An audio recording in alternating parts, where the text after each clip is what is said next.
যাক, মাশাআল্লাহ ভাই, আপনি বইমেলা সম্পর্কে অনেক সুন্দর একটা বিশ্লেষণমূলক সংক্ষিপ্ত আলোচনা করেছেন।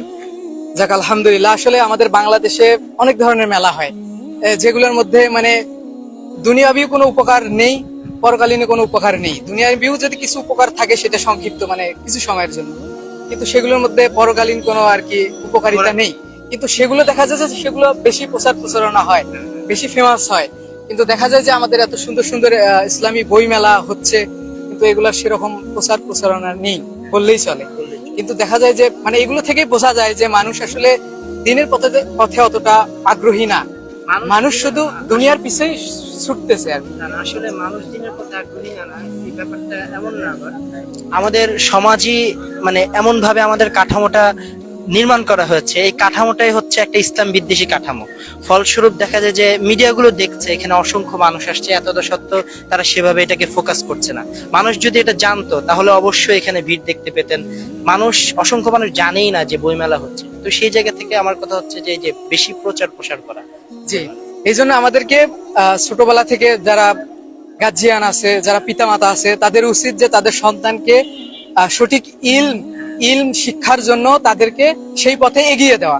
কিন্তু আমাদের সমাজে যে দেখা যায় মানুষ ওই দিনই ইলম অর্জন করার জন্য সেই বিষয়ে আগ্রহী না, বা তাদেরকে সেই বিষয়ে আগ্রহী হওয়ার জন্য কোনো পদক্ষেপ তারা নেয় না।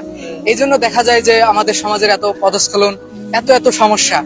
তো আসলে এই জন্য আমাদেরকে কি করতে হবে? আমাদেরকে বেশি বেশি ইলম অর্জন করতে হবে। আমরা যত যত বেশি বেশি ইলম অর্জন করব, তত আমাদের এই সমাজ থেকে যত খারাপ যে দিকগুলো আছে, মূর্খতা আছে, যত কিছু চলতেছে বাংলাদেশে দেখতেছেন, অন্যায় চলতেছে, এগুলো ইনশাল্লাহ ধীরে ধীরে দূরীভূত হয়ে যাবে, চলে যাবে আমাদের সমাজ থেকে ইনশাল্লাহ। তো এই জন্য মূলত সংক্ষিপ্ত যেটা কথা হচ্ছে সেটা হচ্ছে আমাদের ইলম অর্জনের বিকল্প নেই। আমাদের এইরকম যে ইলমি যেগুলা মেলা আছে এগুলোকে আমাদের প্রমোট করতে হবে, এগুলো সম্পর্কে প্রচার করতে হবে, আমাদের সন্তানদেরকে এগুলোতে আগ্রহী করতে হবে।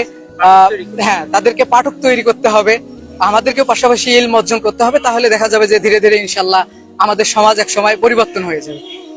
তো আপনাকে মানে এই মেলা সম্পর্কে অনেক সুন্দর একটা বিশ্লেষণমূলক আপনি কথা বলেছেন। এই জন্য আমরা আমাদের পক্ষ থেকে আপনাকে 2টি বই হাদিয়া দেবো ইনশাল্লাহ। একটা হচ্ছে রিজিক, এটা লেখক হচ্ছে আব্দুল্লাহ বিন আব্দুর রাজ্জাক হাফেজাউল্লাহ।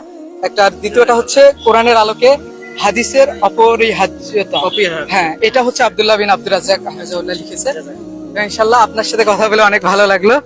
তো জাযাকাল্লাহ, আপনার সাথে কথা বলে অনেক ভালো। ঠিক আছে ভাই, ইনশাল্লাহ দেখা হবে। ঠিক আছে, আসসালামু আলাইকুম।